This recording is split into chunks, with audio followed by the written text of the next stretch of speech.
How's it going, guys? Filming this the day before September 11th. So it's September 10th, 2021. 20 years after September 11th occurred. I just worked yesterday, so I'm driving home, currently at a stoplight. So I'm not driving without my hands, it's just at a stoplight. But it's 20 years. I can't believe that it's been that long. It feels like it was yesterday. Everybody says they remember where they were on certain occasions, like JFK being assassinated, Pearl Harbor, that type of stuff. I remember exactly where I was. I was 2.5 years into firefighting at that time. I was going to sign on my first house with my dad. He didn't co-sign, but he was just going with me to make sure I was on the up and up. But he said, let's go and my dad, I don't know if I've ever shared, my dad's in a wheelchair, so he's handicapped, he's got polio. So he's been in the chair since I was like 6 or 7 years old. So I'm gonna be 41 in November. So he was like, run in Hess and get a couple donuts and some OJ. So I said, okay. I went in Hess and got my donut, got my OJ, and when I came back out, his face was white. And he said, and before this, in 1999, I almost went and joined the Navy. Instead, on the way home from recruiter, I stopped at a fire station, and that's where I got into all that. So now flash forward, his face was white, and he said, his words, he said, good thing you didn't go in the Navy. I said, why? He said, because we're going to be going to war. And this is, my dad was born in 1945. So, he grew up through certain issues through the history of the world that were very big. And he said, I said, why? And he said, because a plane just hit the World Trade Center. And he said, I'll be willing to bet it's an attack. And I said, no, there's no way.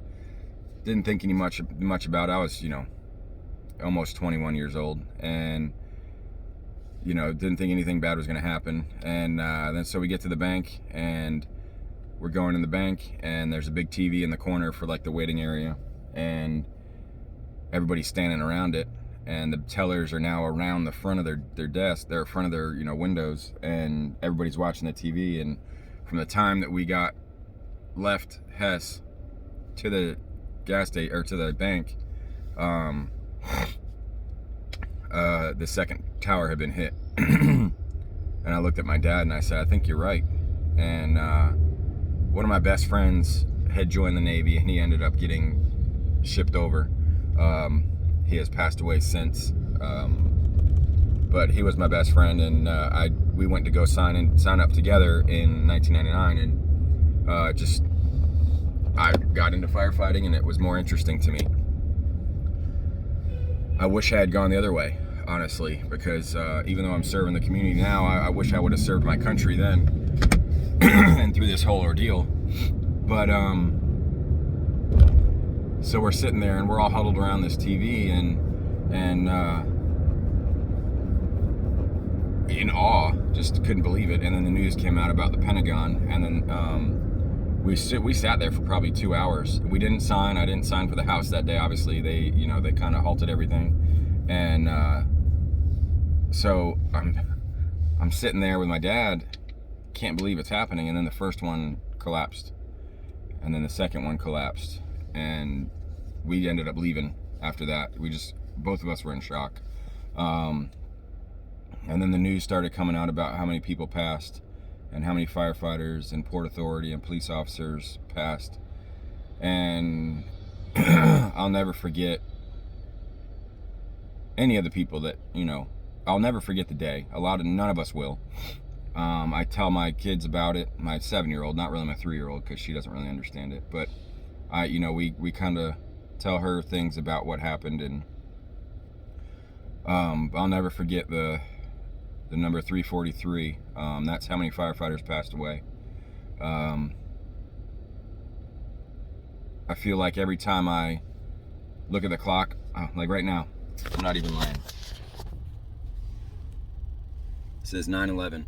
I was just gonna say, every time I look at the clock, it's either 3:43 or 9/11. And I swear to you, that just flipped to 9/11 right when I said it. I will give everybody all my cards if it's not true. And that just flipped.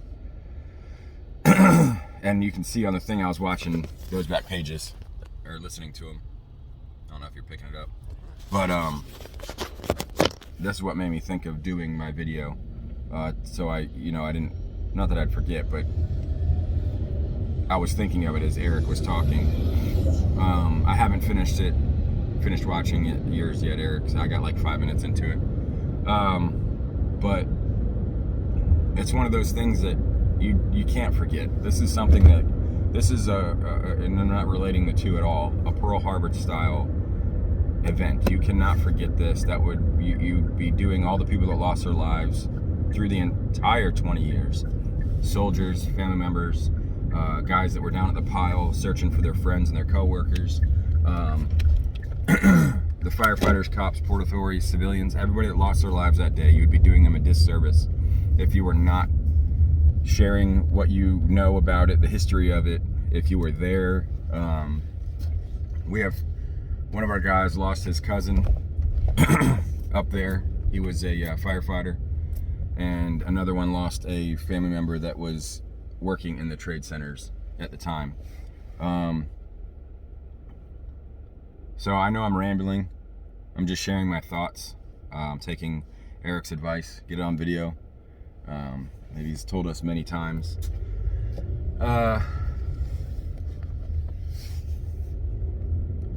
Just don't forget. Share your knowledge with people. Do something nice for someone.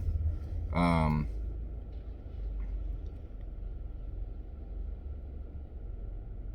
I just can't believe it's 20 years. I don't have any cards in this video, obviously. But just be safe. Be vigilant. Be kind. And never forget what happened. And always honor those that lost their lives that day. And all the soldiers that have lost their lives, like I said, and the family members. Everybody that worked down there, working their excuse me. Working their tails off to try to find family members or friends or co-workers or brothers, sisters, fathers, mothers. Yeah. Rest in peace to all of them. Rest in peace to my 343. And just don't forget. See ya.